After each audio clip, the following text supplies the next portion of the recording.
reducing the negative impacts as well as working on the positive contributions of both nitrogen and green ammonia. And I don't know how many of you have realized that on Friday last week, the International Maritime Organization took a very historical, decision that they actually are going to be working towards a net zero emission reduction of the greenhouse gases, and they want to go net zero by 2050. And the shipping industry, as you know, that the International Maritime Organization focuses on, is one of the significant polluters contributing to climate change and pollution, but also one sector that is regulated the least.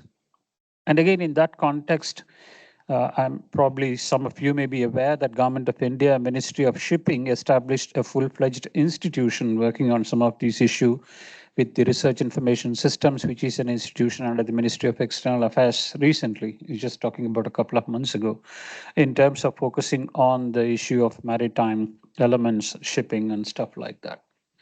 But our interest from UNEP, which, as many of you may be aware, we are about 53 years as of today, established in 1972, is to actually keep the global environmental conscious under check.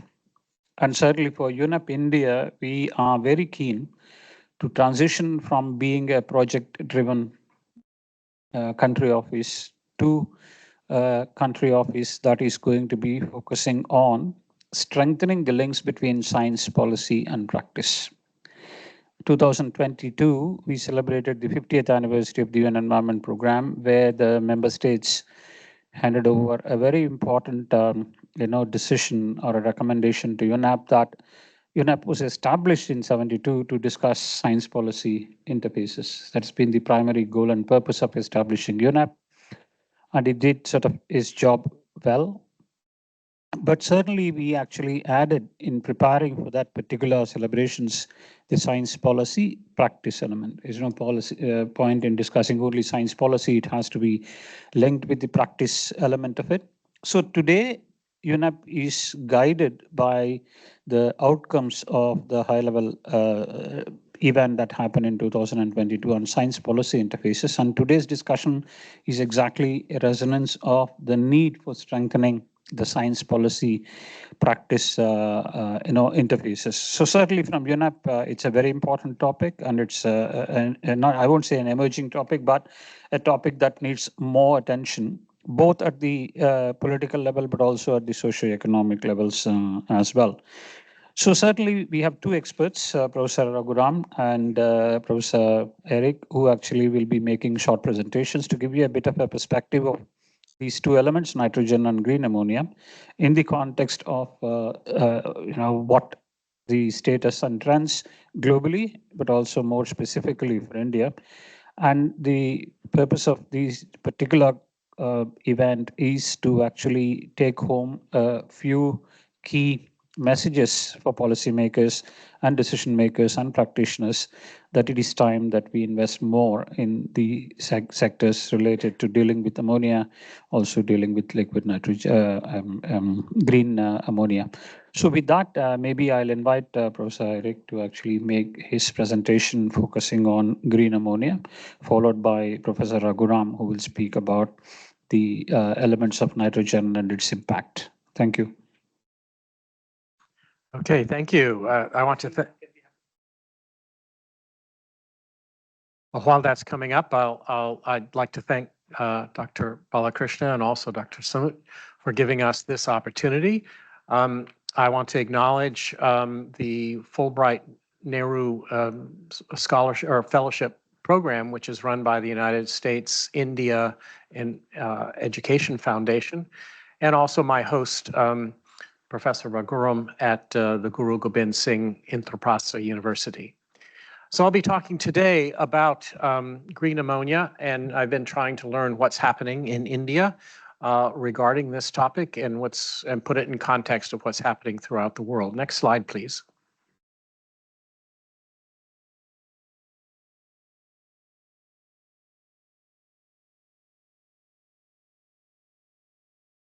So first, I'd like to give some background on what's happened globally in terms of use of nitrogen. So on the x-axis in this graphic, we have dates from the beginning of the Industrial Revolution in 1860 up to the present and projected to 2050. On the y-axis is teragrams of nitrogen. A teragram is 10 to the 12th grams. It's a lot. We don't need to go into that further. On the bottom of the graph, you see the dark green area, and that is the natural nitrogen fixation that occurs in terrestrial ecosystems, in forests and grasslands, et cetera. And these are organisms that are present often in association, symbiotic association with plants, that are able to take the dinitrogen gas that's in the atmosphere, 80% of the atmosphere that we breathe in and out and can't use that nitrogen. They can use it through a process that's called biological nitrogen fixation.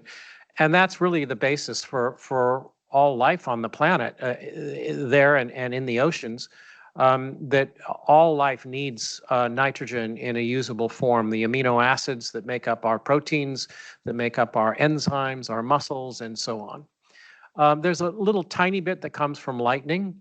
You'll also see that there's a lighter green that comes from cultivation of plants, mainly leguminous plants like soybeans, groundnuts, various pulses that also fix nitrogen. And that has increased over time as we've been cultivating more of those crops.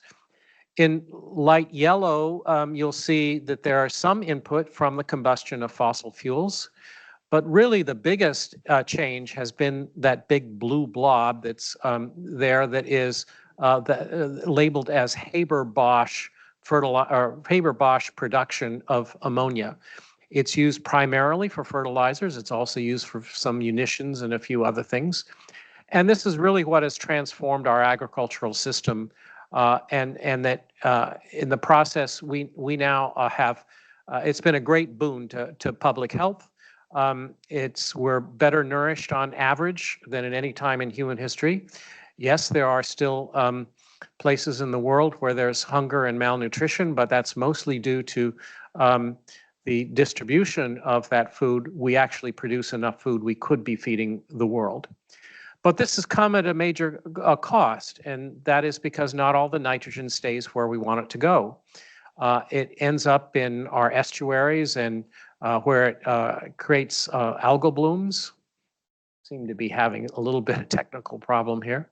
It ends up in our estuaries where it creates algal blooms. Could you advance it to the next animation, please? There. Also, it ends up in our drinking water as nitrate, which is a health hazard. It ends up in the atmosphere as NOx. It contributes to production of ozone in the atmosphere. And also the PM 2.5 air pollution, which is a very large issue, particularly in countries like India. About 30 or 40% of that comes from ammonium nitrate or ammonium sulfate particles that form in the air. Nitrous oxide is the third most important greenhouse gas and is now the most important source of newly emitted stratospheric ozone destruction, the good ozone up in the stratosphere that protects us from harmful incoming ultraviolet radiation. And finally, what goes up as NOx and ammonia rains down onto terrestrial and aquatic ecosystems, changing the nitrogen availability, which often changes the types of plants and animals that live there, and so there are impacts on biodiversity. So it's been a great boon to public health, but also a tremendous cost in environment and some other aspects of public health, such as air pollution and water pollution. Next slide, please. So why is it such a problem? And this illustrates it from our agricultural system viewed as a metaphor of leaky pipes. In the left-hand side, we feed into our crop production system all the fertilizers, manures, and natural nitrogen fixation, and we grow crops. But unfortunately, there are all these different forms of nitrogen that leak out of our crop production system. Some go into the air like ammonia, nitrous oxide, N2O, NOx. Some goes into the groundwater like ammonium nitrate, dissolved organic nitrogen. And then we feed most of our crops to animals. Only a small fraction is actually consumed by humans. And then once again, we have another leaky pipe as we put animal feed into our animal production system. all those same leaky sources of nitrogen come out. At the end of the day, this is broad brush averages. If you're a vegan, maybe 14 out of 100 units that go into the crop production system are consumed by humans. But if you're consuming animal products on average, it's really only 4 out of 100. So you can see this is very productive in terms of producing nutritious food, but very linear and very leaky. Next slide, please. This isn't strictly a north-south issue. As you can see, the usual culprits of North America and Western Europe in red there, showing how much nitrogen fertilizer is used.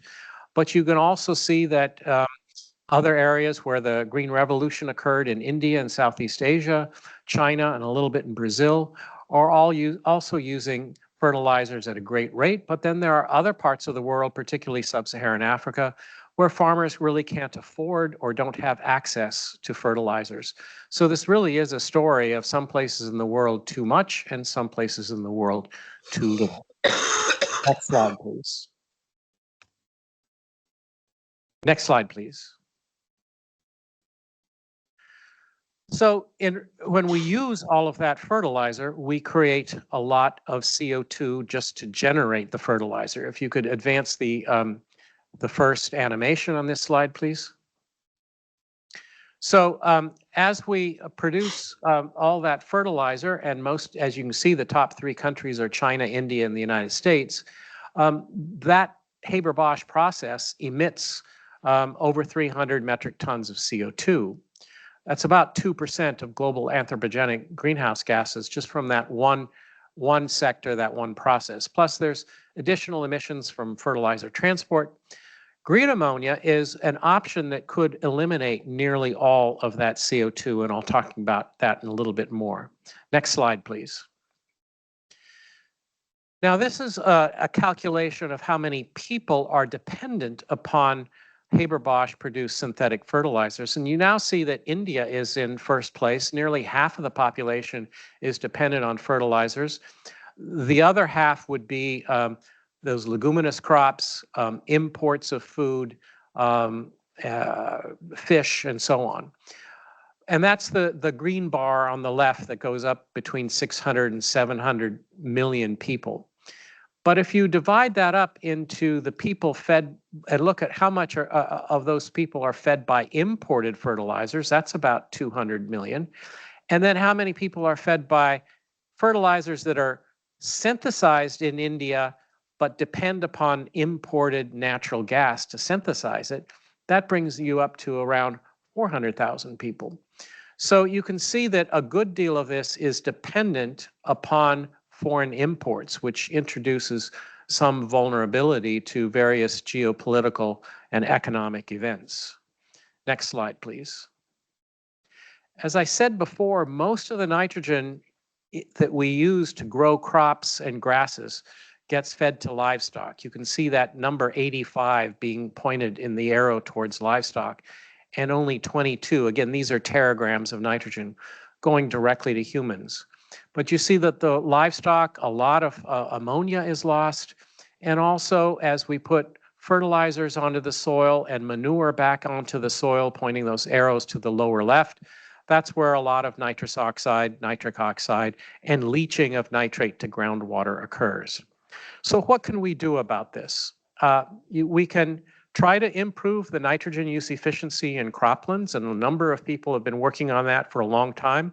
My colleague, Professor Raghuram, works on, for instance, on rice genetics that would improve nitrogen use efficiency. A second thing we can do that I'm going to talk about more is introduce other forms of nitrogen directly to the livestock. Here I say synthetic amino acids, but there are other possibilities of feeding nitrogen directly to the livestock, thus eliminating one of those leaky pipes, or at least reducing our reliance upon it. So instead of spreading a lot of fertilizer on the ground and then feeding the animals the crops, let's try to put more nitrogen directly into the livestock feed. And then the third item is increasing manure recycling, which I don't have time to talk about today, but virtually every country in the world. The United States and India, both best estimates are around at most 20% of the manure is effectively recycled. And we need a lot of work on the economics and the technology to enable us to use that, that recycling, that manure resource, also human sewage for that matter. Next slide, please. So looking at this from an American perspective, which until I had the opportunity to come to here to India, was my main focus, and we use a lot of fertilizer there, of course. Here showing urea, we use other sorts of fertilizer. Of course, a lot of it's for growing corn and soybeans, which we feed to our animals. There's a little bit of amino acids, as you can see in the lower arrow that's green, that's added to animal feed just to kind of balance the amino acids and improve the nutrition of the animals. But what we're thinking about is what could we do to reduce the need to put more fertilizer on the land, thus the smaller green arrow going onto the land as fertilizer, and the smaller green arrow going to livestock, and the fatter green arrow from amino acids or other sources of nitrogen for livestock. And I had been thinking that this was largely a high-income country opportunity, at least initially. But since I've been here to India, I've seen that isn't necessarily true. Next slide, please. I met with the CEO of a company located here in the Delhi area called Acme Group. They are developing green ammonia largely as marine shipping fuel, but they also have a plant that's been operating. It's actually the first one in the world that was ever operating, I believe, a pilot plant in Rajasthan, where, let me walk you through this diagram. First of all, on the upper left, solar panels produce electricity, which go to an electrolyzer that splits water to produce hydrogen and oxygen. That hydrogen we call green hydrogen. That's combined with nitrogen from the atmosphere to produce what we call green ammonia. So this is ammonia synthesized with renewable energy. They're then experimenting with utilizing that as a fertilizer, in this case to grow maize and extract from the maize a corn syrup that they then use in a fermentation process on the lower middle part there with fungi that they've identified and patented as being able to grow rapidly in large quantities through fermentation. And they add more of that green ammonia to it to be the source of nitrogen for the fungal biomass. And it's rich in protein. It's highly digestible, they say. They've done testing to see if it affects the taste of the products that they've been trying to incorporate it into. And they think that this can be to market they're investing in a factory to begin producing some of these products. About 30% of it. About 30% of it is not available to human consumption and would go to livestock feed, which is consistent with that last slide that I showed. And they think about 70% of it, of what they're calling mycoprotein, this is the fungal biomass, can be consumed by humans. And one of the ways that they're thinking of this, their business model would be to add it as enrichment for the flour for chapatis. That might require some subsidy, for instance, from the government to be able to add that, but that would be a means of enriching the flour that's used for hundreds of millions of people for their consumption to add to their protein content. And there are a number of other products. So this idea of bypassing the amount of protein that you need in the crop is not simply a high-income country thing. In fact, actually, I think India is very well positioned to be an innovator in this field, as this diagram shows. Next slide, please. Of course, most of the innovation in India and elsewhere on green ammonia is going towards marine shipping. Again, as you can see on this diagram, renewables on the left that make green hydrogen. The green hydrogen is used to make green ammonia, and that can either be combusted directly or it can be used to ship ammonia, as I'll show, that's better to ship ammonia than hydrogen. And then the hydrogen is stripped off of it in a process called cracking, and then you can use the hydrogen as a fuel. The marine shipping industry produces over 1 billion tons of CO2 per year. It's a difficult industry to decarbonize because you have to have a fuel that can propel the ship across the ocean. But because ammonia has a relatively high energy density, almost half of that of diesel, it's a strong candidate for decarbonizing. Also, it can be stored as a liquid at a relatively high temperature and standard pressure compared to hydrogen, so it's an advantage there. However, there are safety issues, and also if even a small fraction of the ammonia is lost or converted to NOx, or even worse, to nitrous oxide, which is a potent greenhouse gas, that could offset the CO2 mitigation from decarbonizing. So it's very important that as this technology advances, it advances properly so that we don't have unintended consequences that could negate its advantage.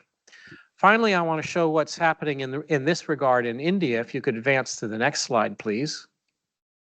Obviously, too many words here to read. I'm not going to read them all. I've just highlighted a few so that you can see.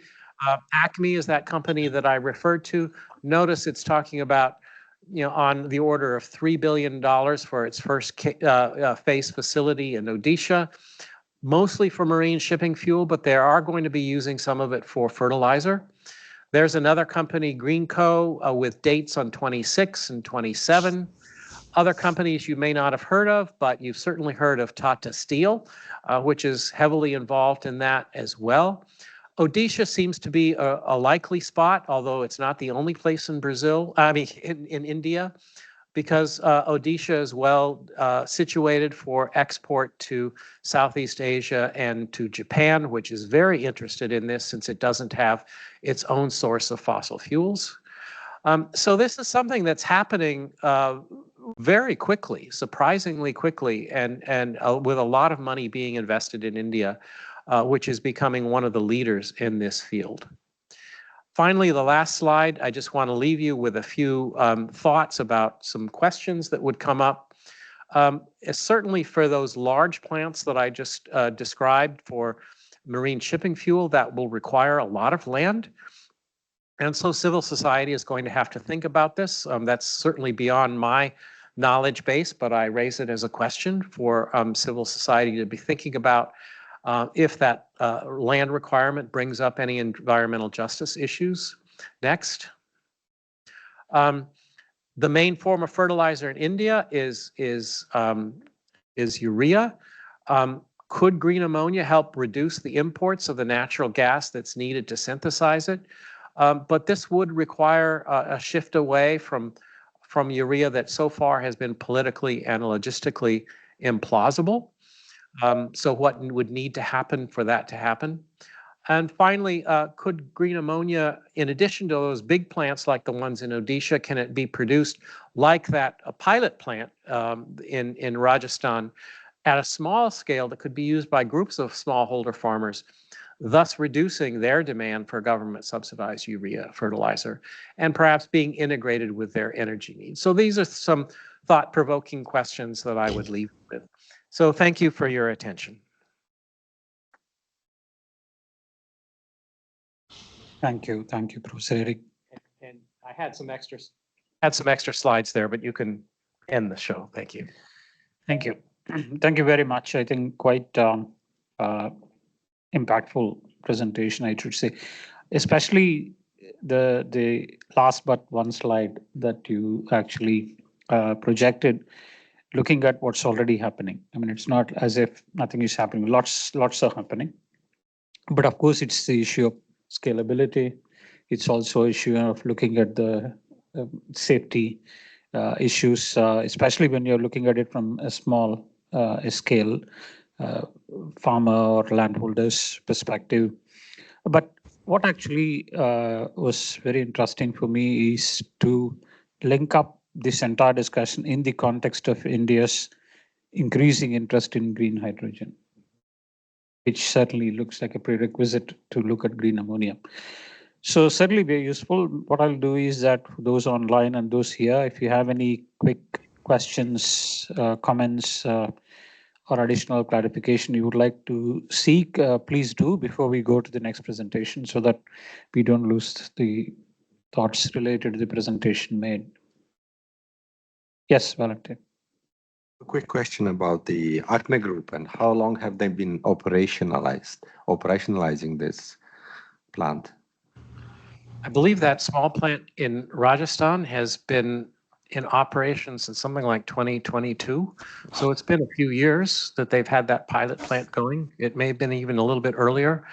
The big plants are all in various phases of coming online within the next year or two, not only theirs, but other companies as well.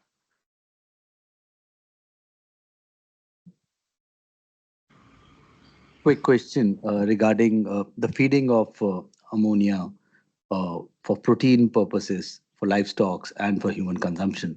Do you see any challenges with the perspective of the legal requirements for food safety and all those kind of things in context of countries like India in this regard? Has this been tried out in India? I doubt, right? Not yet.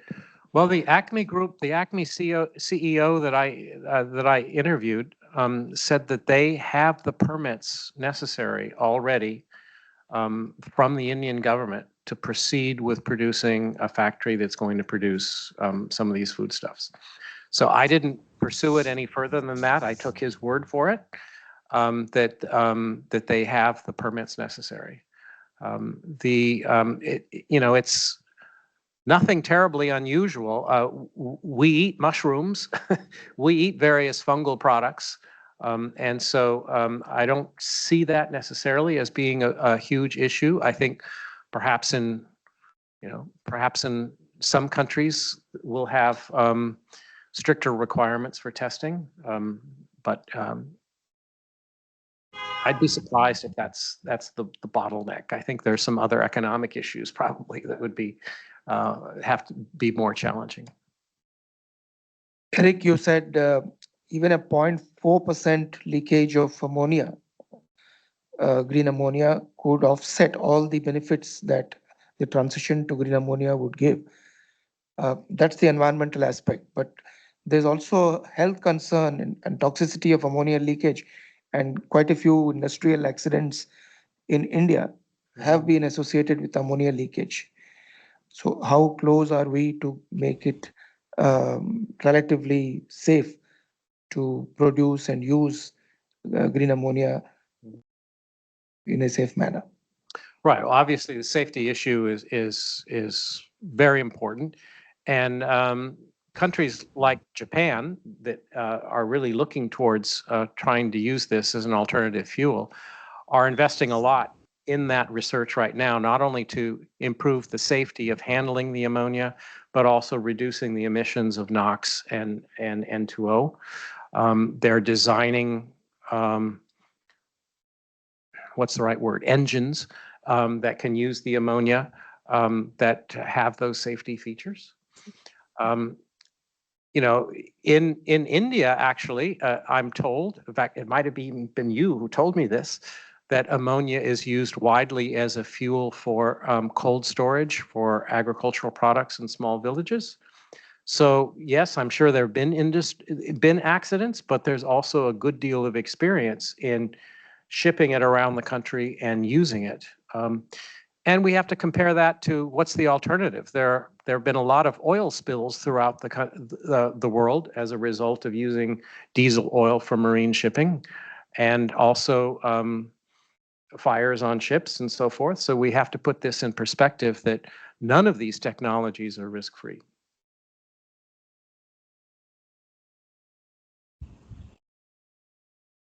I'm Anand Shukla from Embassy of Switzerland. We are in one of the slides you mentioned about the impact of air pollution PM 2.5 also.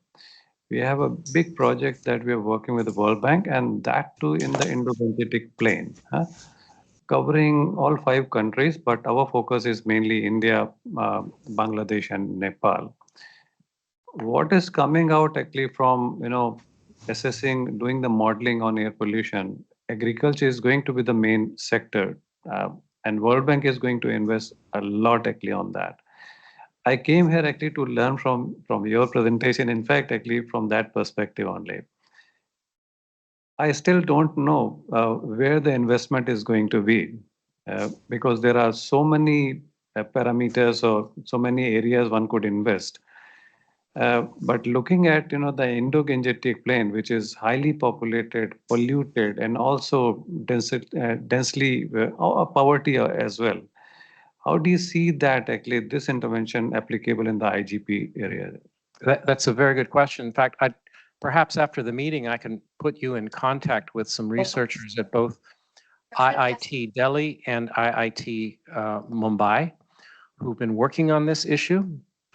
And one of the conclusions that they've reached is that one of the most effective ways of addressing this issue would be to try to reduce the ammonia emissions, which has heretofore been largely ignored. Most of the emphasis throughout the world, including Europe and the United States and China and India, has been on the NOx emissions.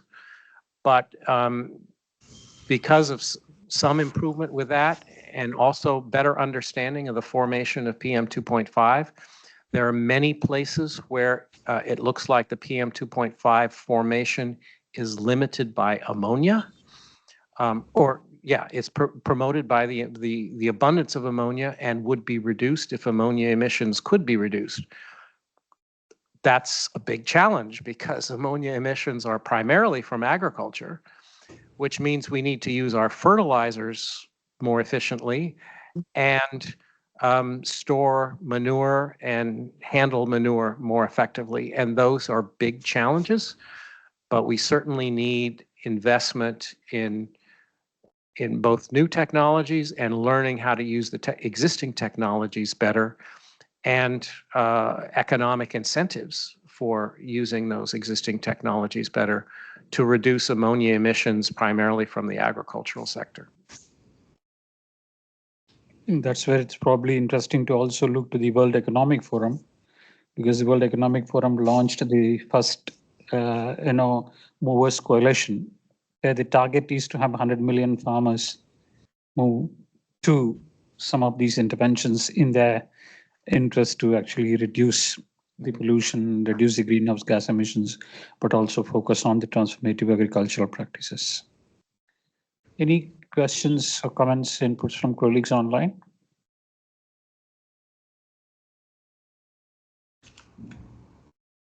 Right, sees none. So maybe Professor Raghuram, over to you. Thank you, Dr. Balakrishna, for organizing this meeting at a fairly short notice, and also to Dr. Eric Davidson, who's here as a Fulbright Fellow. His presence is one of the inspirations for organizing this event. We've been actively looking at ways of working with the UNEP. We've been associated through the Indian Nitrogen Group as well as through the International Nitrogen Initiative for more than 20 years. And we really look forward to these conversations developing into more sustained partnerships and synergies in the times to come. So now that the slides are up, I would give a slightly broader view on sustainable nitrogen management and green ammonia, about which Eric had presented a while ago, is one aspect. For us in India, we are looking at a more integrated, comprehensive approach to sustainable nitrogen management for more than 20-25 years. And that's what I'd like to highlight through this talk. And part of this work, apart from what I do in the university, is also supported through the Sustainable India Trust, which was primarily established to carry forward some of the early gains we were able to make through the civil society in the area of sustainable nutrient management. Next slide, please.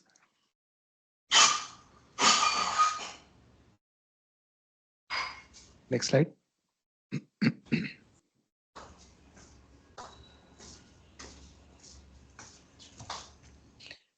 Yeah. So as Eric had said, nitrogen is a gas. It's abundant in the Earth's atmosphere. It's harmless on its own. But the reactive forms of nitrogen, whether it is ammonia, nitric oxide, nitrogen dioxide, or the water soluble forms like nitrates, ammonium compounds, these are the ones which are the real environmental challenge. In the natural environment, the generation of reactive forms of nitrogen is fairly limited, and there is also a natural biological process of denitrification which reconverts the reactive forms back to nitrogen gas, and that has maintained the what we call as the biogeochemical cycle of nitrogen in the Earth's atmosphere for millennia. Now, what we are facing, as you can see in the circular graph on the left, the Earth's uh, sustainability is challenged by a range of uh, human-induced or anthropogenic threats to the sustainability of planet Earth. Now, these radiating lines going away from the center of the Earth, shown in green, the green part, we are using traffic light colors here. The green part indicates the safe operating space for humanity to sustainably live on planet Earth. And as you go, as each of those dozen different anthropogenic threats increase beyond the green zone to yellow, orange, and then eventually red, some of these damages may not be fully repaired by natural capacity of the planet Earth, and they may cause irreversible damages. So we keep talking about climate change as a very major threat to the sustainability of planet Earth. That's on the top left. But then there are other challenges which have made even worse uh, uh, uh, advances than climate, which is the change in the biodiversity species balance or even loss of some species permanently, what we call biosphere integrity, or the change of land use uh, and pattern of change in land for agriculture or other purposes.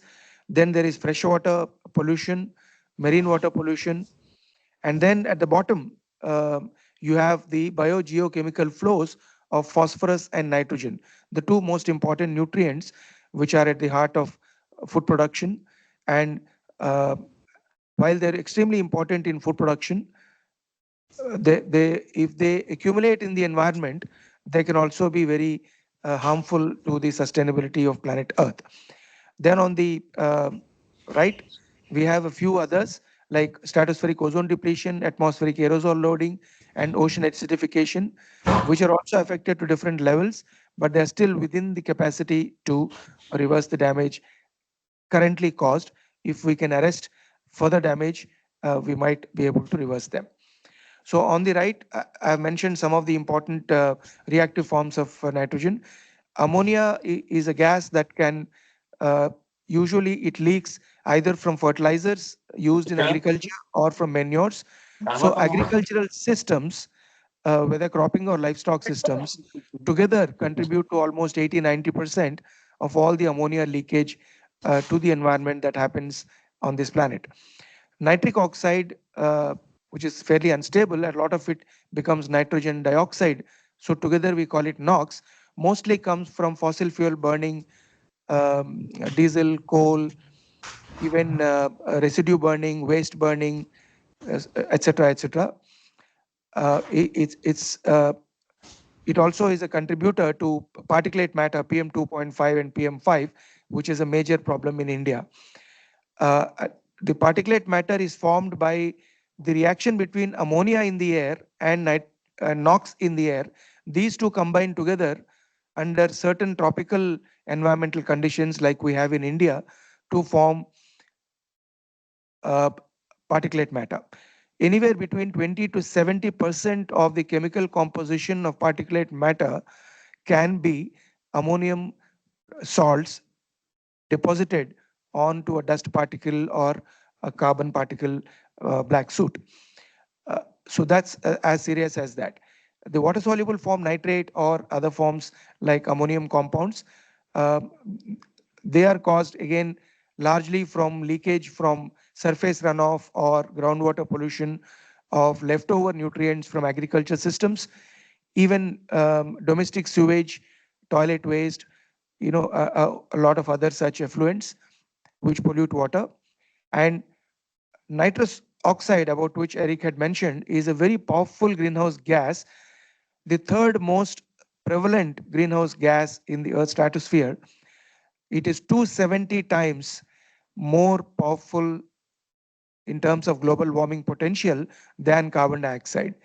And still, we think climate change is only about carbon. People forget that when people talk of carbon in climate change, for the sake of simplification of science to policymakers and common public, people express all greenhouse gases as carbon dioxide equivalents, CO2 eq. But it does not mean all of it is only carbon compounds. Carbon dioxide is the most prevalent, followed by methane, also a carbon compound. And then the third most important is nitrous oxide, even though it has far higher global warming potential than carbon dioxide. Next slide, please. The In the food system, which is a major contributor to both nitrous oxide and ammonia, NOx mostly comes from fossil fuels in power sector and transport. If you look at the role of reactive nitrogen in food systems, agriculture is not only harmed by climate change but also causes it. Directly or indirectly, agriculture emits up to 30% of greenhouse gas emissions. As we know from the data of 2010, these numbers would have increased further in the last 15 years. Agriculture emits up to 60% of all global nitrous oxide, up to 50% of all global methane. In India alone, we contribute up to 14% of global greenhouse gases from agriculture. And if we convert it into per capita, it comes down to half of it, which is 7% uh, greenhouse gas from agriculture per capita in India. Disparities in global consumption and trade and these systems are worsening the role of nitrogen in food systems.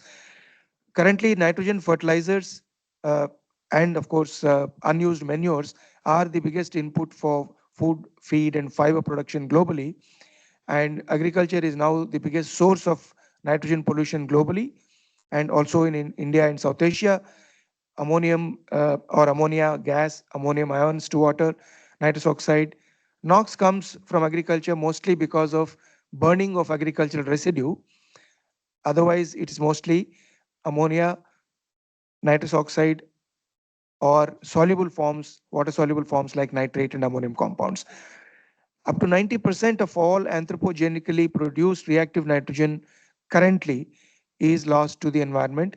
This is a figure that uh, has come from the latest ongoing international nitrogen assessment, which is to be published by Cambridge University Press towards the end of this year or early next year.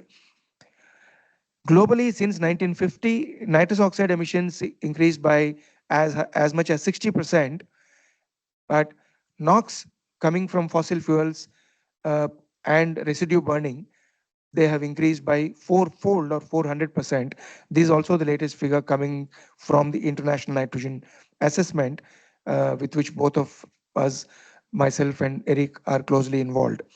Under the business as usual scenario, if you do nothing, the anthropogenic reactive nitrogen will grow by a further 65% between 2010 and 2050. Uh, Again, a figure coming from the International Nitrogen Assessment. Next slide, please. So this is a leaky pipeline model that Eric had already shown you. So the inputs that grow into crop production, some of which are harvested as crop, and some of them are used as animal feed, and very little, in India at least, only less than a quarter of all animal feed generated is recycled into crop production. More than 75% is actually lost, and they also contribute to a lot of pollution. So there are leakages of nitrogen in the animal production as well. Eventually, these leakages contribute to the pictures in all the four corners, the air pollution and also the water pollution of nitrogen compounds, they can cause in the terrestrial ecosystems change in biosphere, biodiversity balance, change of species, loss of species, growth of invasive species. In marine climate change impacts, I told you about nitrogen oxide. Um, at the bottom left, we have green tides, then brown tides, and eventually red tides happening in the coastal and surface water bodies, leading to death of fish, affecting livelihoods of fishermen, and even affecting the other ecosystem services of water bodies. They're not even fit for swimming, let alone drinking, or even taking a boat ride. So these are important contributions. The total uh, damage, societal cost of reactive nitrogen pollution, including agriculture, biodiversity effects, climate change, if you combine all of them, the latest figure that emerges is that more than $1 trillion of societal cost has already been uh, uh, met due to reactive nitrogen pollution. And that's a huge, huge cost. Next. And the fertilizer cost alone, the wasted fertilizer that is never harvested as a crop itself comes to something like $300 billion, $0.3 trillion globally per year, year after year. That's a huge waste of a very important resource. But more than the $300 billion cost of wasted fertilizer, the impact it has on soil health is right in front of you. All these red zones are hotspots of soil degradation due to various causes. Uh, Aridity, that is dehydration, not so much because of nitrogen, but some bit of erosion, salinization, acidification. These things can happen. Organic carbon decline, vegetation decline, all of them can happen because of nutrient imbalances, including nitrogen. And Asia, including India, is a major hotspot for soil degradation uh, by multiple processes, including nitrogen. Next. Now, this, in a nutshell, gives you the global picture. On the left panel, the top is the latest figures we have for the change between 2007 and 2016 from our colleagues in the International Nitrogen Initiative of nitrogen dioxide or NOx. So the top left is NOx. All those red and yellow spots you see in Northwest India, China, Western Europe, parts of Africa, and parts of South America and US. These are all the areas where NOx pollution, these are the hotspots. So they're almost global. And the middle left panel is the nitrous oxide, where you can see the darkest spots. Again, we are using traffic colors here. As you move towards the intensity of red, it shows the intensity of the pollution. Nitrous oxide, again, India, China are the hotspots, parts of Africa, most of Latin America, and at least the eastern half of North America. Then we have ammonia gas pollution. Again, India is a hotspot, and some of the other parts of the world, including Africa, Europe, US, and South America. On the right panel, you have two maps. The top map is the hotspots of pollution due to dissolved inorganic nitrogen, which is mostly nitrates and ammonical compounds coming from um, human activities, either agriculture, sewage, etc.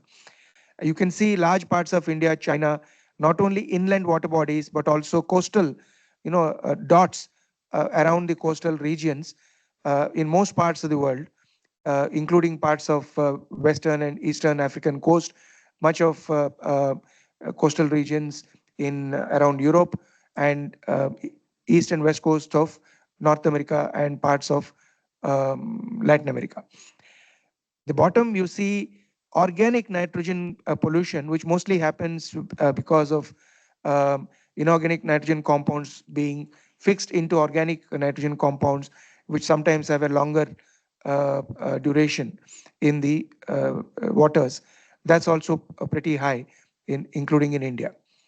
So this, in a nutshell, gives you the global map, which shows that India is one of the hotspots for reactive nitrogen pollution, whether to the air or water, across all different species of reactive nitrogen that cause these various impacts. Next, please. This shows the country-wise change in the NOx emissions, that is nitrogen dioxide and nitric oxide put together, between the recent decade of 1990 and 2015, 25 years. Uh, as again, you can see India and China as the hotspots, and with the darkest color, some of the other regions, including Australia and Brazil and South America. Next.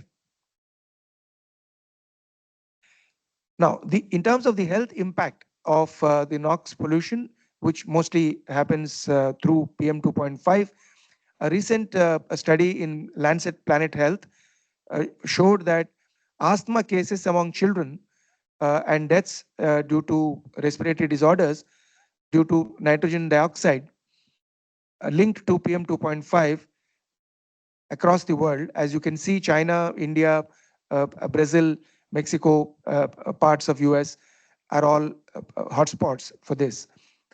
On the right, you see the number of deaths due to various major causes. You can see air pollution, mostly attributed to PM 2.5. According to WHO, these figures, some 5 years old, take as many as 6.67 million lives. And in South Asia, it is more than 2 million, out of which 1.6, 1.7 million die in India alone due to reasons attributable to PM 2.5 pollution. We do not have a very clear cause and effect relationships attributed to these things in our country. So but we have fairly reliable public health estimates extrapolated from studies from various parts of the world, and it would be very useful to keep monitoring this for the both mortality and morbidity in the Indian and the South Asian context. The table in the bottom shows the various important pollutants, air pollutants, and their effects on health and climate change and water bodies, environments. If you look at carbon dioxide, carbon monoxide, hydrocarbons, and NOx and particulate matter, you can see NOx hits all the boxes: the direct effects, the indirect effects, the acid rain, the eutrophication, visibility, all of them. So NOx pollution control should be an important priority for India. Uh, this is a table that is actually from the Central Pollution Control Board of the Government of India. The years lost due to pollution are currently considered to be the life years lost to pollution. That means the reduction of your lifespan due to nitrogen pollution are currently the highest in China in the whole world. But going forward, India could see the largest decline in the number of disability adjusted life years or mortality adjusted life years uh, in the decades ahead, going up to 2050. Next. This is just, you don't have to read this slide, just to give you a snapshot of um, the early response of Indian scientists to the global nitrogen challenge. We started working on this way back in 2002, 2003 when I joined in Delhi. We were not aware that scientists in Europe and North America were already discussing these things and considering the initiation of the International Nitrogen Initiative. Independently, we formed the Indian Nitrogen Group as early as 2003, 2004. And since then, we have been actively in touch with our colleagues abroad. And we understood that after the carbon battle in nitrogen in the global climate change is settled, uh, from the literature that nitrogen might become the next most important global negotiation item, in which the country was at that point not prepared to tackle intergovernmental negotiation on reactive nitrogen. When it came to carbon, we were catching up. We were in the catching up syndrome. We were caught by surprise when the IPCC reports showed a lot of contribution of India.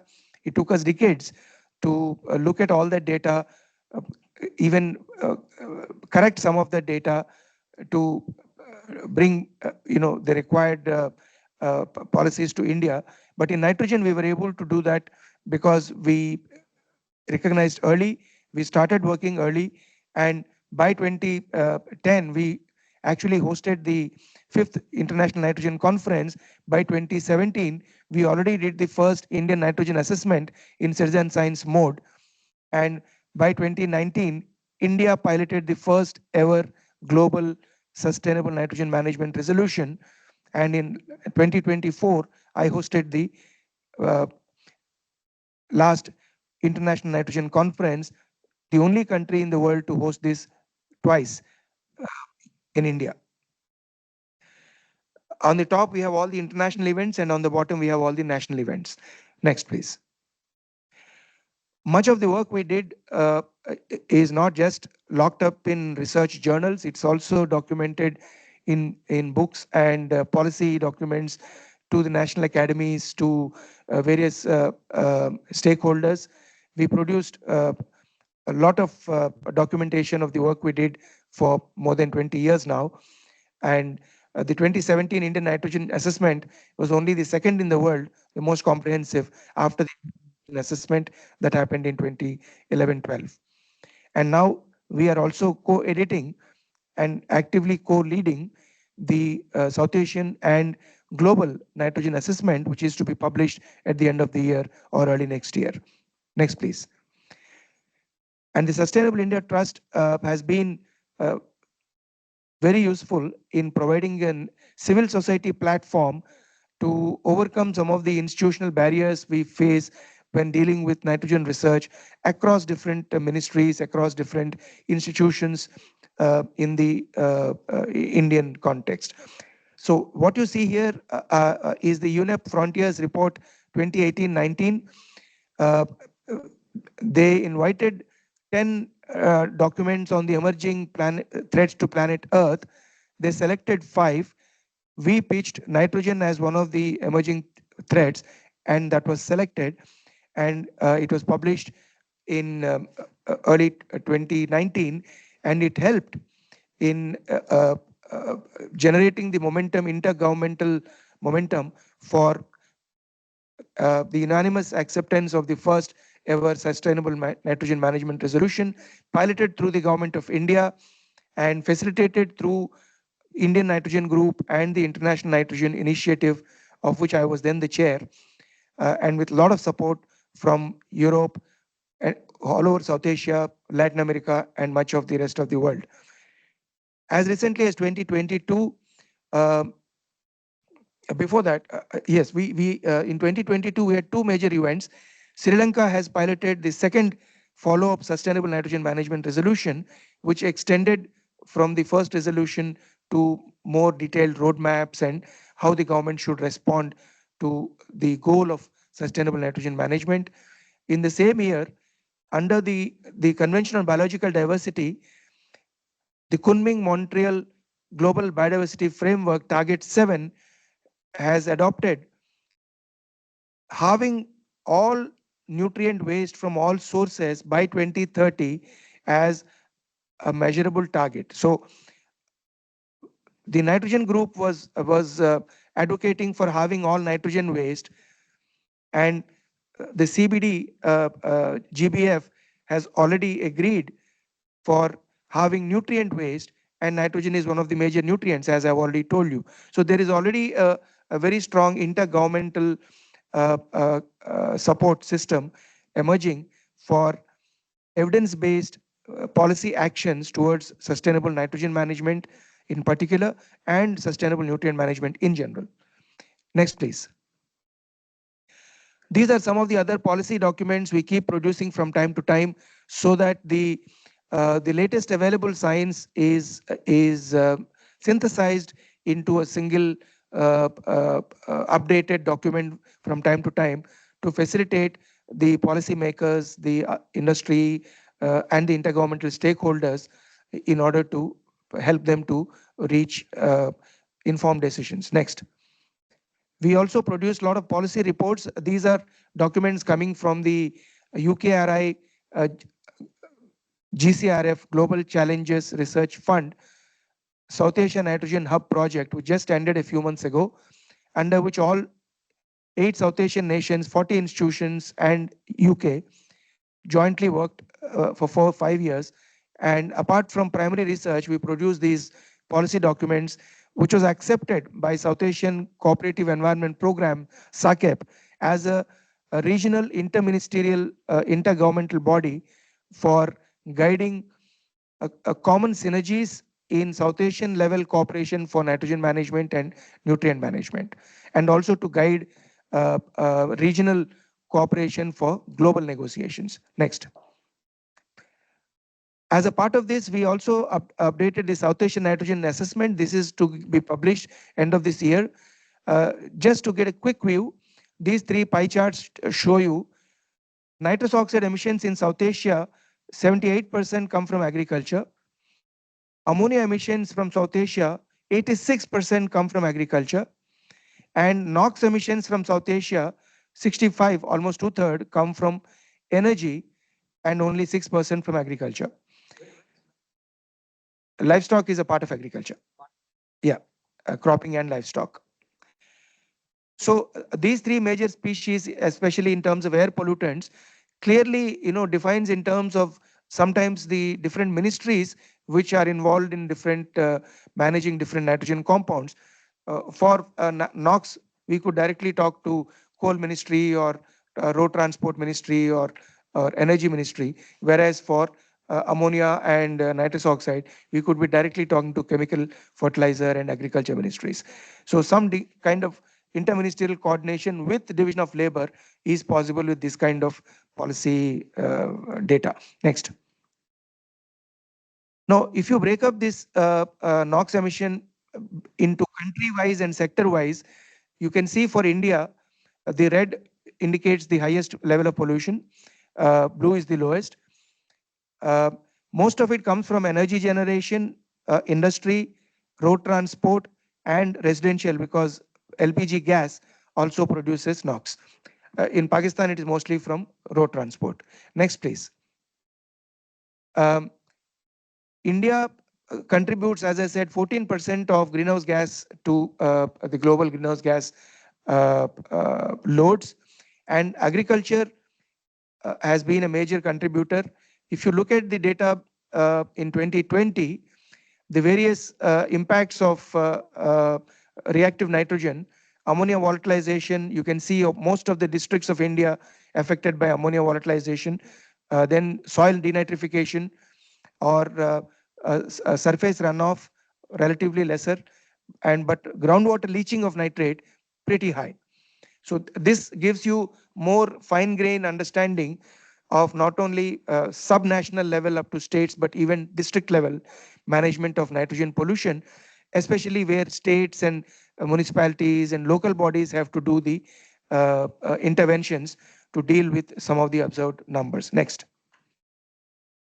This shows the spatial variation of surplus nitrogen in the Indian agricultural lands as it has grown from 1970 to 80 to 90 to right till the last 5 years.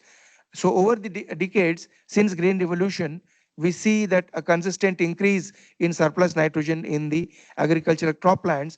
Unfortunately, the most recent national initiative to measure soil health, there's a huge, more than 1,000 soil health labs have been established all over the country in the last 5, 6, 10 years, and they are doing soil health analysis, but it looks like some of these systems have to be further improved and perfected, because the soil health cards are showing N deficiency, which cannot be possible, whereas more robust research is showing N surplus. This is something that needs to be reconciled. Next.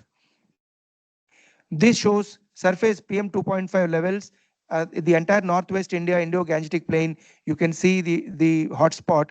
Mostly it is because Himalayan ranges act as a wall to prevent dispersion of the air pollutants. In the peninsular India, we have comparable levels, but they are easily dispersed. So you see less intensity during winters. The smog you see in winters in northwestern India is because of the regional effects that you can also see. And they have been worsening from 98 to 2010 to 2016. And largely this is because of ammonium nitrate and ammonium sulfate compounds uh, uh, uh, being up to half of the chemical composition of particulate matter. Next. This is quickly to tell you that the shift of crop production from cereal to legume, from legumes to cereals, and the off balance between legumes and cereals is partly responsible for our growing dependence on fertilizer. We are trapped into fertilizers because, unlike in the Americas, South America, North America, and America in general, where the cereal to legume ratio is nearly half-half, for most of Asia, especially South Asia, even Africa is much better, 60-40 ratio. Why legumes are important? Because legume crops, including pulses, oil, some of the oil seeds, including soybean, sesame, and groundnut, they fix atmospheric nitrogen in the root nodules, and they need very little fertilizer. In fact, they can even leave behind some fertilizer for the next crop. So legume, non-legume rotation is the basis on which agriculture was made sustainable for 10,000 years before the Haber-Bosch process came and made it easy to produce any crop without depending on legumes. And that meant in especially in many of these countries, regions marked in yellow and red, to shift away from legume-based rotations, and that meant that you got trapped into fertilizer usage. And we cannot come out of fertilizer trap without restoring legume-based rotations. India is also one of the largest pulse consuming, largest vegetarian population in any country in the world. And we are importing pulses and exporting cereals, which is highly unsustainable, both environmentally and economically. Next. That's what we show here. As the cereal cropping area increases in the middle graph on the top, the legume cultivation has remained fairly stagnant for last 50 years or so. And that's why you see on the left top right top graph, the urea consumption is continuously increasing. And at the bottom, we mostly import. Our imports of legumes is increasing. Of course, we don't produce enough to export, so there is hardly any export. Next. Now, there is also a lot of possibility of recycling nutrients from wastewater. We have done a study, and thanks to UNEP for sponsoring this study, comparing across a dozen sewage treatment plants, wastewater treatment plants, out of 35 operating plants in Delhi, and measured inlet and outlet nutrient quality for nitrates, for phosphates, and for ammonical compounds. We found a lot of variation in the nutrient removal capacity, though all of them are designed for removal of more than 90% of these nutrients, but they are not operating up to the installed removal capacity. So some of these differences are due to the technologies differences, some are because of operational maintenance and monitoring issues, and there are possibilities for bringing all of them to 90+% to improve the treated water for various purposes, including cleaning of river Yamuna and the surface water bodies, and also to recycle some of the recovered nutrients into agriculture to bring down fertilizer dependence and bring in circular economy, even convert the wastewater treatment plants into revenue generating resource plants rather than a cost proposition. Next. This is just a flow chart of a patented process by Ragan Cells, a company they floated called Easy Mining based in Sweden, where the blue box in the top is a technological unit that can be added to the existing sewage treatment plant, mostly activated sludge-based sewage treatment plants that operate. And that blue box at the top has been expanded to the more detailed steps at the bottom. This technology is called Aqua 2N. It is already in pilot production in Europe. The first industry scale plant to produce industry grade fertilizers, both nitrogen and phosphorus fertilizers from wastewater, is going to be set up in Europe or America towards the end of this year or early next year. And we are very hopeful, and this company is very interested, if there is appetite in the government and the international bodies, UNEP and funders, to bring these technologies to India and recover the nutrients, reduce the fertilizer bill, reduce the energy bill, and make it into circular economy. Last slide. One more. So this is the formula for sustainable nitrogen management to minimize the fertilizer trap. The easiest thing to do is restore legume-based rotation as close to 50-50 in every cropping system possible as you can get. There are more than a dozen different legumes that suit every agroclimatic and soil type in India. Fortunately, the government has already incentivized pulses and oilseed legumes with 100% procurement guarantee at a minimum support price in the current budget that was presented last month. And that's a huge boost for farmers to diversify from non-legumes to legumes. And this was one thing that was really needed. Once we do this, we can replace up to half of the fertilizer currently being used with manure recycling. And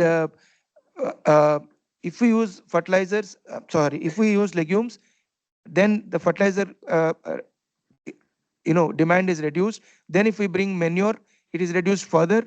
Then the amount of fertilizer you need will only become a top up. Right now what we do is reverse. The base dose is fertilizer, everything else is top up. We need to do the reverse. Base dose should be manure or urine.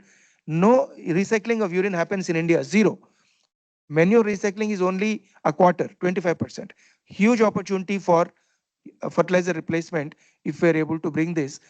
And with the gaushalas and shelters being constructed all over the country, there are opportunities for collection and processing and recycling of this. We can adopt best practices for managing mulch and manure and urine and biochar nutrients.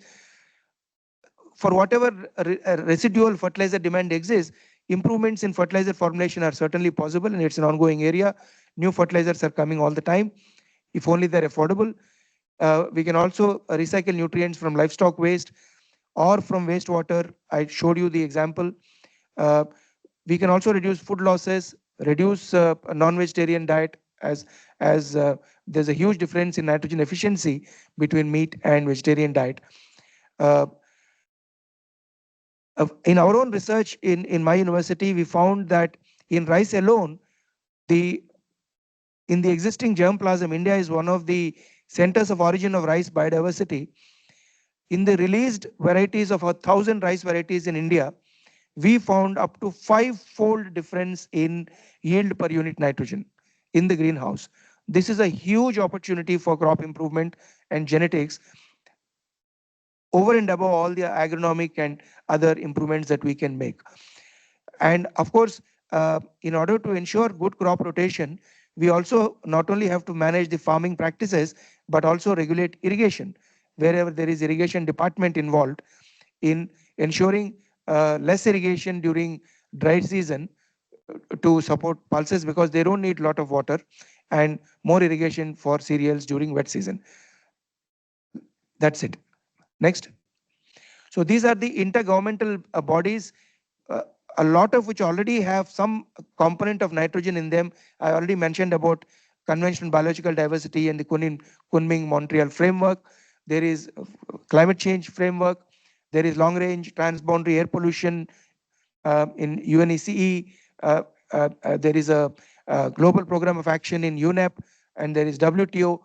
There are already a lot of intergovernmental bodies or multilateral agreements wherein there is some component of nitrogen, and yet nitrogen is least visible across all these different intergovernmental bodies. To make them more visible, with the help of the UN resolution on sustainable nitrogen management, the UNEP Nitrogen Working Group, which has been established after 2019 to implement those resolutions, should be in a position to synergize with all these existing bodies. And we as scientists are available to provide whatever scientific support is required to take informed decisions and bring not only scientific cooperation, but also policy level cooperation regionally and globally. Thank you. Thank you. Thank you, Dr. Akram. Thank you very much. Quite comprehensive. And just to sort of mention, I think it was you who mentioned that we are looking at another resolution on nitrogen in the forthcoming UN Environment Assembly in December.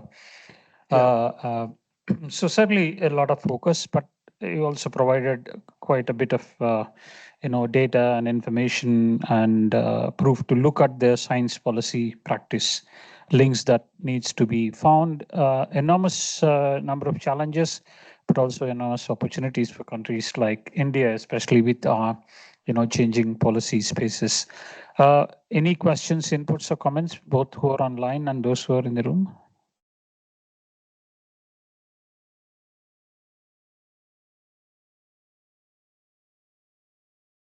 Online? Anyone online? Question? Anyone online asking question? So I'm happy to take questions. Just one question over. I mean, I started my career as a person who was into installing sewage treatment plants, and at that point of time, we were talking about denitrification to get rid of nitrogen and associated nutrients in this. Since then, we have seen that the focus has remained more on controlling BODs and suspended solids, but it has never came to controlling nitrogen in the outputs. Even the denitrification, which was initiated, I don't think that moved too far forward in Indian context. What is the reason you see in that regard, and what is that something which we are missing to push this agenda forward, especially in the wastewater domain? Thank you. So as I mentioned in the beginning, denitrification is a natural process which reconverts some of the reactive nitrogen in the environment, especially in the soil or water, back to inert nitrogen gas. Now, this in a way is restorative to the natural nitrogen cycle. But if we are anthropogenically generating a lot of reactive nitrogen like fertilizer, which is the most probably the only deliberately produced reactive nitrogen anthropogenically, the other species of reactive nitrogen are byproducts, like something coming out of fuel burning or residue burning. You're not doing it to generate reactive nitrogen, it just happens as a byproduct. But fertilizers are deliberate reactive nitrogen that we are generating. Our ability to anthropogenetically generate reactive nitrogen has nearly doubled the natural processes of reactive nitrogen, which means the existing denitrification in nature is inadequate to neutralize the environmental impacts of the accumulated reactive nitrogen. Yet, it is also a waste of precious reactive nitrogen, which is required as a useful resource in agriculture, if you let it get denitrified into inert nitrogen gas. So nowadays, in the International Nitrogen Initiative, we are promoting quantifying denitrification as a potential waste of otherwise useful resource of reactive nitrogen and delaying it if possible, bringing it back where it is required to the best extent. And in the cropping systems, so that is, in fact, some of the fertilizers actually use denitrification inhibitors along with nitrification inhibitors to prolong the period for which the fertilizer is accessible to the rooting zone of a crop. So they work like slow release medicines. Otherwise, if you give fertilizer like once or twice in an entire season, which is what most people do in the developing world, where they can't do precision agriculture, it's like giving 2 meals in a whole lifetime. The crop doesn't consume all of it uh, uh, in between it requires, but you just can't keep adding every day. So that's the reason for most of these losses from the cropping systems. If you add a trickle every day, there will be minimum losses, but that's hugely expensive. Um, and also, if you're losing some of it to denitrification, that's bad. So in the cropping systems, delaying nitrification as well as denitrification is a way to keep the fertilizer within the rooting zone of the crop. That is one thing. In the wastewater treatment systems, about which you specifically asked, the earlier technique of denitrification was a way to get rid of nitrogenous contamination in water. But that getting rid is treating that nitrogen as a pollutant, not as a resource. Now what we are advocating is, rather than getting rid of it as nitrogen gas, recover it as a nutrient, bring it back to food production system so that it becomes a resource. So there is that. So earlier it was not circular economy in a way, it was mimicking the natural biogeochemical cycle, but now we are trying to harmonize it with the circular economy principle. Could I add something there? So I agree that it's always better to try to recover the nutrient rather than try to, in the case of nitrogen, reduce it back to N2 or bury it in some other way. However, I think we need all the tools in the toolbox. This new process of precipitating out ammonium sulfate from wastewater looks very promising. I hope it develops. That would be a major advance.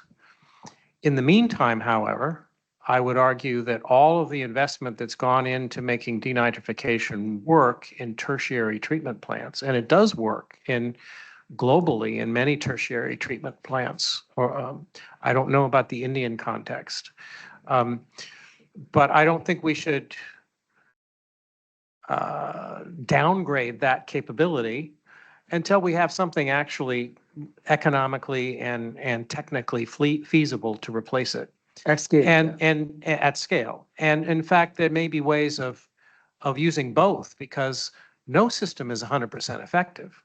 Even if you can effectively remove a lot of the nitrogen through precipitation of ammonium sulfate, as shown in that slide, it's not going to remove 100%. And so you still may need that denitrification step to remove the rest. So yeah, denitrification is a waste, but it's also a very effective tool in the toolbox that we need to keep for the time being. From the environment perspective, yes. So I think one of the biggest limitations when it comes to the baseline of agricultural emissions of reactive nitrogen, let's say ammonia, is the lack of I believe it's still a lack of an official emission inventory at the national level.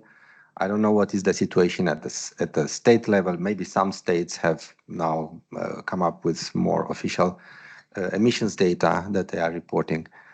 How do you see this playing into control of nitrogen if this situation is not remediated? Very good question. So after the Indian government piloted the first resolution on sustainable nitrogen management in 2019, we have convinced the Indian government to set up an inter-ministerial steering committee for domestic implementation of this resolution, because government works in very siloed departments or ministries, and nitrogen management cuts across many different ministries, at least half a dozen, actually up to a dozen. And to get any few ministries to work together is a huge administrative and operational challenge. But in the excitement that followed the UN resolution, we were able to convince the Ministry of Environment to set up an interministerial steering committee that included Ministry of Environment, Ministry of Chemicals and Fertilizers, Ministry of Earth Science, um, Ministry of Science Technology, uh, a few others. And one of the tasks was to get all the relevant ministries to identify the role of reactive nitrogen management within their mandated areas of operation. Number two, try and do some division of labor of which nitrogen species is managed by which ministry to what extent. Quantify the areas of opportunity of how much improvements are possible within the limitations of domestic implementation. And in that context, the question that you asked is very important to develop national or state level databases or information resources required for um, periodic monitoring and informed decision making and assign support mechanism even for negotiating intergovernmental agreements abroad. That was the whole. I would as scientists, for us the biggest element of pride is that before reactive nitrogen really hit us as a intergovernmental challenge, we were able to prepare the scientific community in advance for the challenge, and we've alerted the government that here is a something coming up in the horizon. It's also of domestic interest and emerging international negotiating point. We are there, the data is there, domestic scientific capacity is there, and we can do what is required with very little notice. So we just have to operationalize and synergize this whole um, capacity that we have built over 2 decades into some kind of action force. And that's exactly what the Interministerial Nitrogen Steering Committee set out to do in its first tenure of 3 years. Unfortunately, the tenure expired, and we are really hoping that the uh, committee will be revived and supported with the necessary time and resources to carry forward its work. There are also huge economic gains to be made. Uh, Part of the problem is if you every government thinks climate change is a problem of the next government. No country is an exception, unfortunately. But health is a major immediate crisis. We have had elections being fought on air pollution in a place like Delhi. Politicians in many states in India and abroad are very sensitive to NOx pollution and PM 2.5 air pollution. And this also means the narrative of how you relate to governments when you talk nitrogen. Where do you begin the discussion? You begin with climate change, they say, okay, come next year. You begin with health impact by deaths, they'll say, okay, let's talk. So these are also important lessons we learned in science communication to the stakeholders, and it's been a huge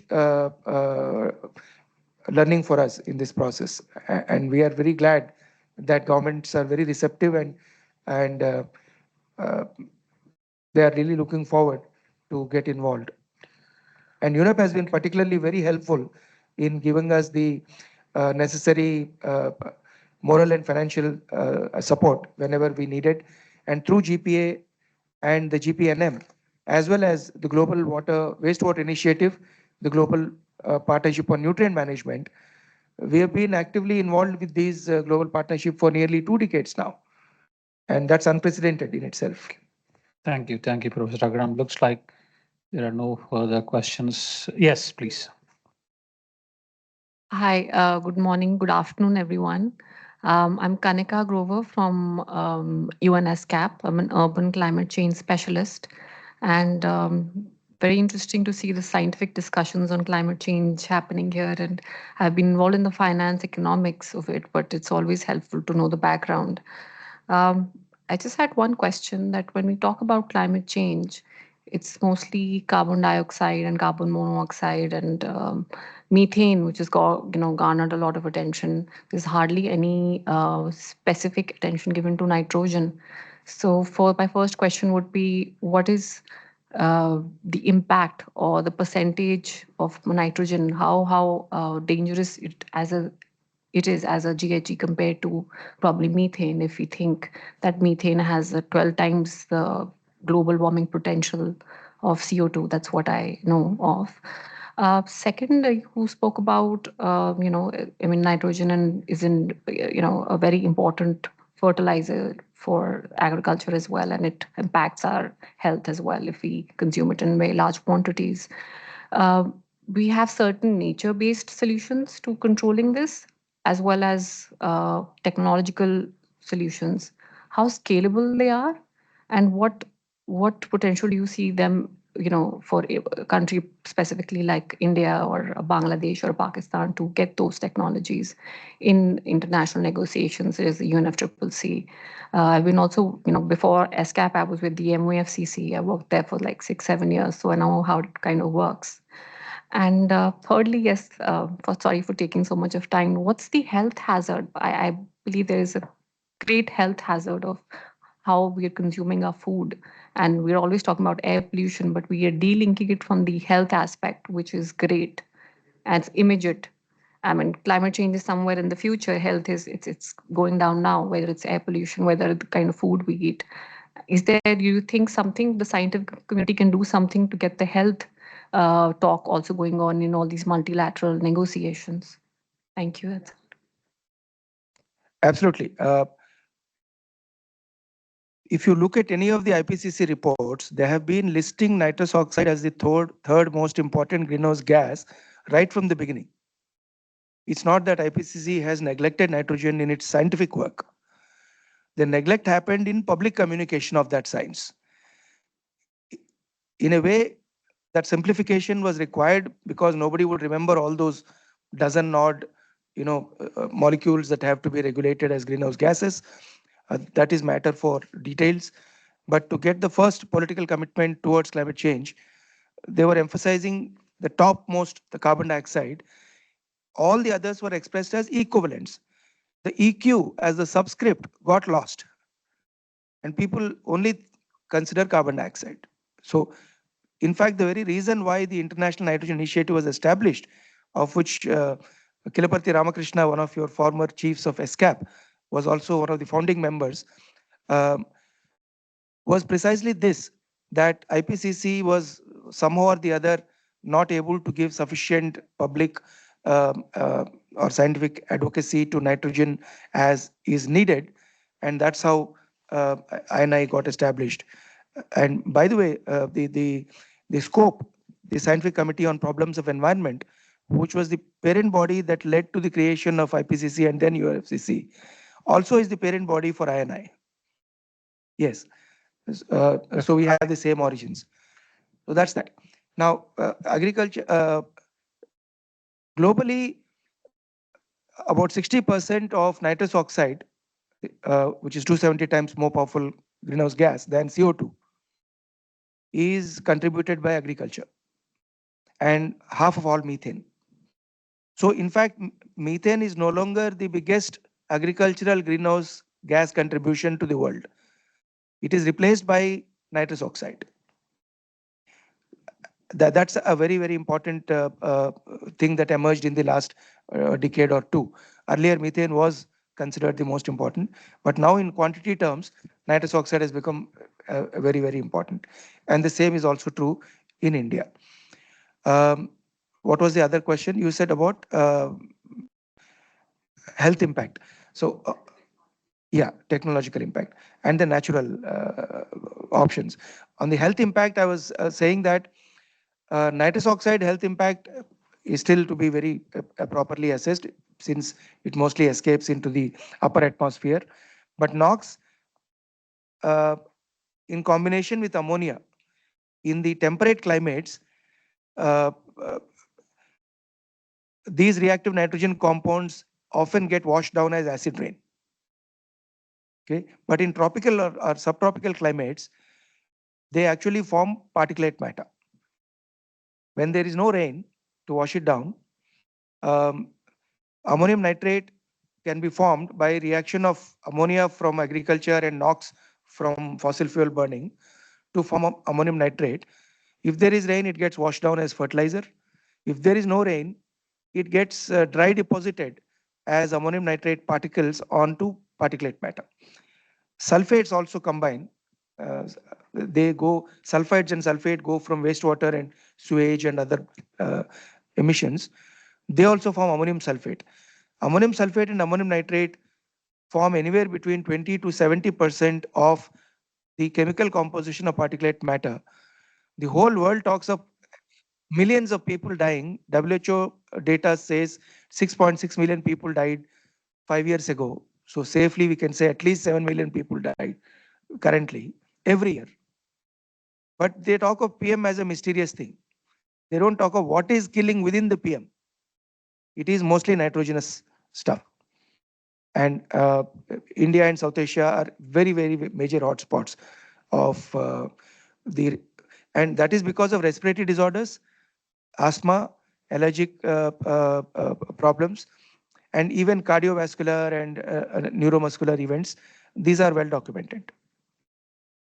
So as per the technology, I said, if you go by the ease of implementation and the speed of results, the simplest and the easiest thing to do is to go back to the earlier natural system of legume cereal rotation or legume non-legume rotation.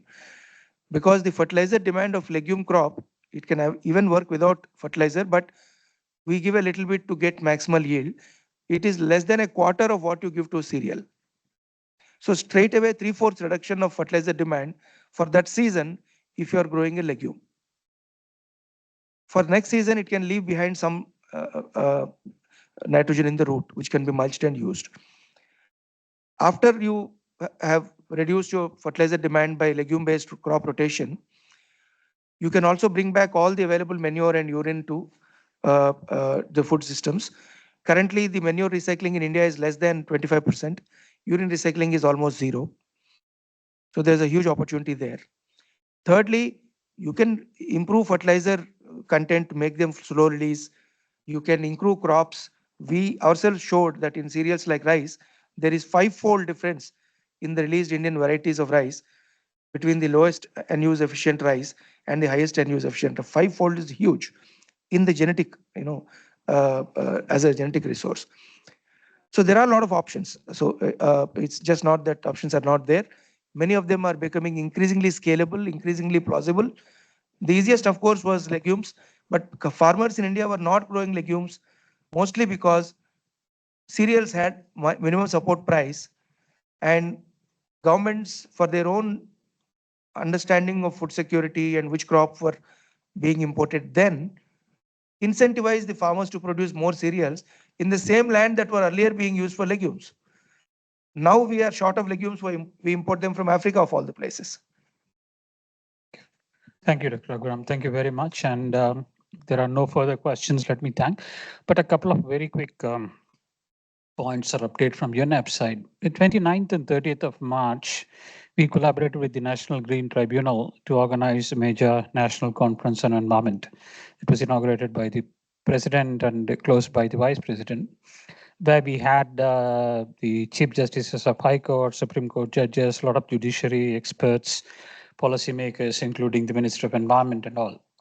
But one very critical discussion that emerged where in India we are following it up is in relation to air pollution and health.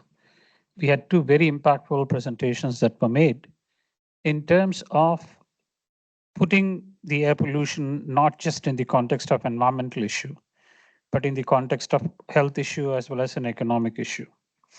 So as we are talking, we are already in touch with the Indian Medical Association, where we are reaching out to 120 chapters of IMA, where we actually are looking exactly at that point of data, because a lot of time that's been a bit of a challenge.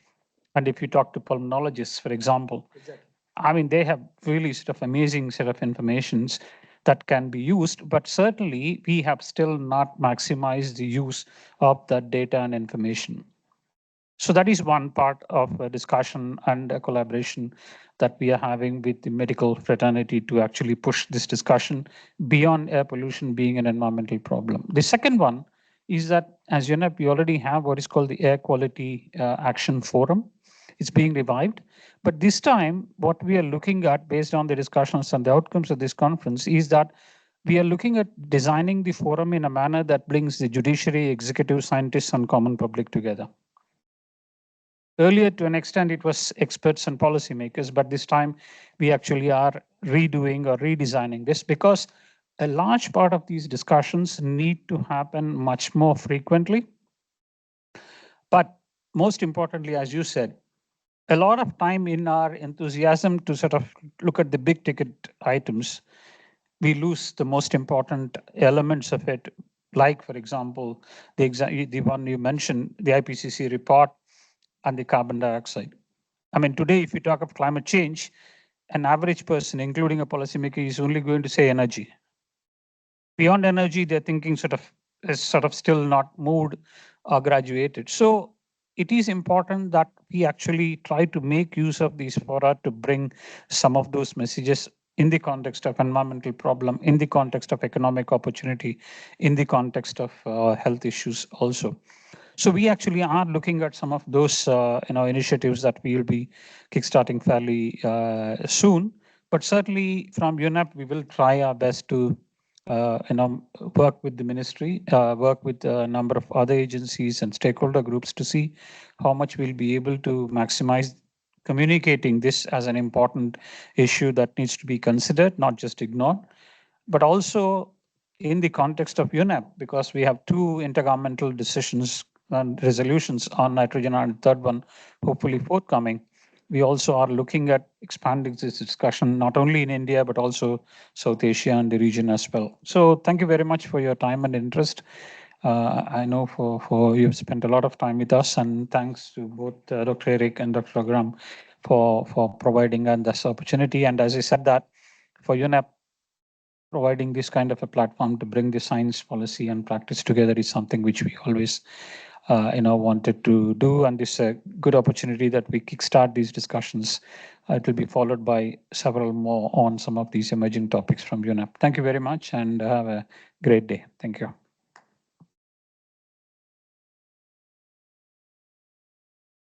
I thank all the colleagues who joined online. The meeting ends now. Thank you. Thank you.